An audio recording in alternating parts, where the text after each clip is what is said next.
Hey, what is up, everybody? This is Stevie Breach coming to you. As you can see, the big old California sky is burning right into my eyes. All that sun burning right on in. It's going to be about tomorrow's big Monday Night Raw, which, of course, is going to be headlined by none other than a Divas match for the Divas Championship. Well, it's not even the Divas Championship anymore. I apologize. Get with the times. It's 2016.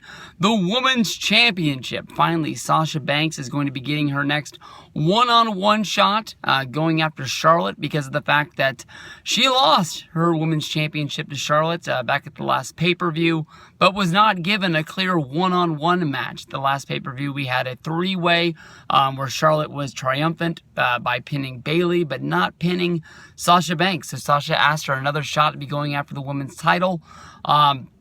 This has been sort of a back and forth sort of deal. This is a big match for Sasha Banks. Honestly, in my mind, I think like a lot of people, we all thought that Sasha Banks was be getting the Women's Championship on a main grand stage. She was a main part of WrestleMania this year, and then right after WrestleMania, she disappeared off the face of the earth. Some people said it was due to injury. Some people said they were trying to keep her fresh for the build to SummerSlam. She sure was fresh on the way to SummerSlam by capturing the Women's Championship in a one-on-one match on Monday Night Raw by defeating Charlotte. Charlotte had a good long reign. I can't remember how many months it was, but I think a lot of people were looking to see that Charlotte was going to be taking that championship and taking it all the way until, maybe topping one of the records there. But now I'm trying to think, when did Charlotte win that belt? Charlotte was the champion when they changed the title. So I don't know if they're still counting her reign as Divas champion or not from back then, but she didn't do it anyway, so I'm just wasting my time.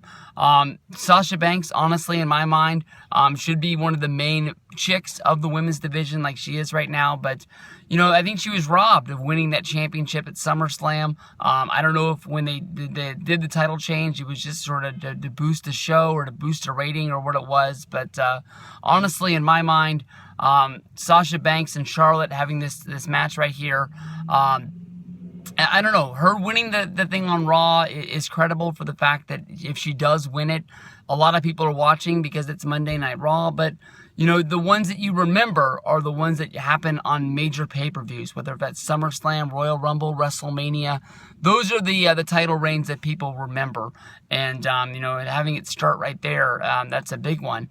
Monday Night Raw just had the Clash of the Champions. I can honestly tell you by them having a new pay-per-view every month with the Raw exclusive and SmackDown exclusive, I know that they're going to be having a pay-per-view in 4 weeks. I don't know which one it's going to be. It's going to be Hell in a Cell, that's right. Because I remember hyping up that baby, basically it being a three-way between Jericho, Owens, and Seth Rollins. So we'll have to see what goes down with that. But honestly, in my mind, it's hard to pick against Charlotte because of the fact that she's been a great champion, but it's hard to pick against Sasha Banks. So you got to be thinking there's got to be some sort of interference. The last time that these two girls were going at it, I think the build-up to SummerSlam was the fact that Sasha beat Dana Brooke, which means Dana Brooke was not going to be able to be at ringside for those. I'm guessing that Dana is still going to be in Charlotte's corner. So maybe she pulls some shenanigans again and they just act like they're not doing the same storyline that they did back in August. I don't feel like there's going to be a title change on Raw, but we'll have to see. So Sasha Banks versus Charlotte, big main event for Monday Night Raw. Hey, continuing on with the Monday Night Raw preview, we have a match which is TJ Perkins going up against Brian Kendrick. This, of course, is a rematch from the first Cruiserweight Championship match that happened back at the Clash of the Champions just 2 weeks ago. Honestly, in my mind, it didn't really make any sense. I can honestly tell you that I thought this was going to be a Cruiserweight Championship title shot for Brian Kendrick, but this is just a singles match against TJ Perkins, and people are saying that if he wins this match, then he'll get a shot down the road, whether that's going to be Hell in the Cell or a Monday Night Raw down the road. With that sort of a stipulation, you got to be thinking that Brian Kendrick is going to be getting the win.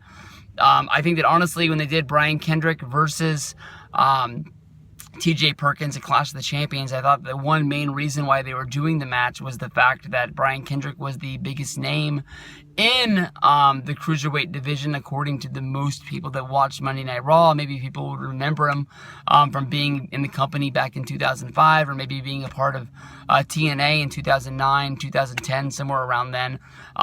You know, a lot of these guys are big names to hardcore wrestling fans that watch PWG, that watch Evolve, but they don't really know who most of these guys are, so they have to make a name for themselves. So using a guy that has a name is something. Brian Kendrick, of course, is the hometown guy in LA, but he is the heel, so I don't really think that plays into the effect of this. I will say that, honestly, if I had to put money, I would bet that Kendrick, who came up short at the Clash of the Champions, he ended up tapping out, but then once got up, extended the hand of friendship, trying to, you know, put over TJ Perkins as a sign of respect, and then delivered a headbutt and put TJ Perkins in a submission hold of his own, basically trying to make a name for himself, still staying in the cruiserweight title hunt. I was thinking that maybe Kendrick was just going to get chewed up and spit out as just sort of a past name. They keep on exposing how old he is, even though he's younger than some of the main guys on the main roster like John Cena. But I don't know, he's not the biggest star in their mind, and they've got a lot of other guys. I keep waiting for guys like Cedric Alexander to get their push, but I'm sure that's going to be somewhere down the road. So in this match, I'm picking Brian Kendrick to get the win, setting up a match in Hell in a Cell. We'll see what goes on with that. With the rest of Monday Night Raw's 5-point preview, it's going to be Seth Rollins basically trying to push and shove his way into getting a title match against none other than Kevin Owens. The rumored match for Hell in a Cell is going to be Kevin Owens going one-on-one against Seth Rollins, but also having Chris Jericho be involved in that match somehow, whether if that's making it a three-way or whether just Jericho interferes. I'm not quite sure, but their whole best friends gimmick that they're doing really worked out for Jericho coming down to the last pay-per-view and being involved with most of the match. At one point, Rollins had Kevin Owens beat. I believe it was after hitting a pedigree and then picking up Kevin Owens' foot and putting it on the rope, breaking the count. I don't know, but also you got to think about it.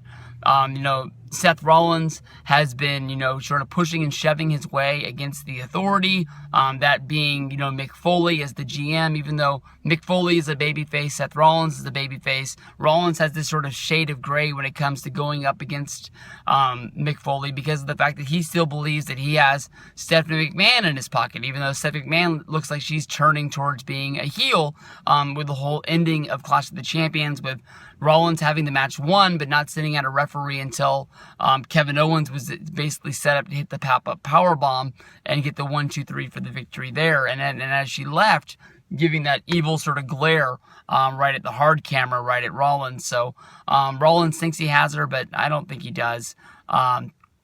We'll have to see where they build from that, but I don't think there's any way in the world they're not going with at least Owens versus Rollins there. You know, and then of course Jericho is going to be involved in an angle with two stars at the 70 shows. Kelsey and Hyde are going to be showing up. They're going to be promoting their new show, which I believe is called The Ranch, which I almost watched the other day on Netflix before going in another direction and watching some other show, but I don't know. I was sort of surprised. I've always sort of thought that Ashton Kutcher was a big movie star. I was surprised when he took over 2.5 Men. I thought that he was on that show for, I believe, the last 2, maybe 3 seasons.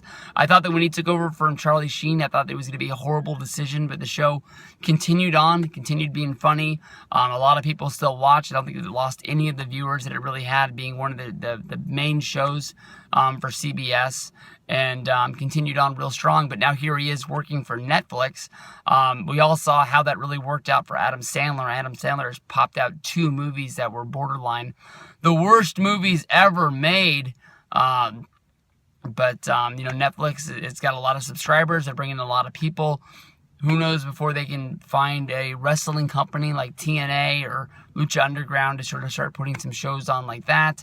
I think that there's money to be made with wrestling, and Netflix, to see who's going to be smart enough to go with them. I don't know why Global Force didn't try and go in that direction with at least trying to get some money back for the pilots that they shot a couple of years ago. But I don't really know what Hyde and Kelso are going to be doing on Monday Night Raw, but they are going to be showing up. They are having a promo against Chris Jericho last week, so it looks like they're going to be doing something involving with Chris Jericho. Chris Jericho and his history with celebrities has been pure gold, whether that's been Mickey Rourke, whether it's been Mike Tyson, Bob Barker. So I think that he's going to go out of his way to make sure that he can be putting these guys over to make them look like gold. Probably trying to get them on the Chris Jericho podcast and see what they can do from there. But bringing up the rear on the Monday Night Raw 5-point preview is going to be the new tag team of Sheamus and Cesaro coming off their Best of 7 series. They already have in their pocket a shot at the tag team titles. They're probably not going to take that tag team title shot until Hell in the Cell. So I think a lot of people are just waiting for New Day to count out their days until they are the tag team champions of the world by beating the Demolition's record of, I think, 420 days. So maybe they'll beat it by the time Hell in the Cell comes, because this kind of a build-up, unless they're trying to build up to one more really big match, doesn't really make sense for them to be going after the tag titles and not win it. So, I don't know. Honestly, I think that Sheamus and Cesaro, hopefully they'll become like a Swagger and Cesaro tag team, or they come together and they glue, because I think it could really work. Cesaro, I love the guy. I've been pushing for him since WrestleMania 29 to be a one-hit like singles guy, and he's made the best out of being a tag team with Tyson Kidd. He made the best out of being a tag team with Jack Swagger. I'm sure he'll knock it out of the park with Sheamus, but I'm hoping it builds up to them just beating the crap out of each other with one more big match, because I think a lot of people are blown away with the Best of 7 series. So I'll see you guys down the road. Peace out, everybody. Enjoy Monday Night Raw.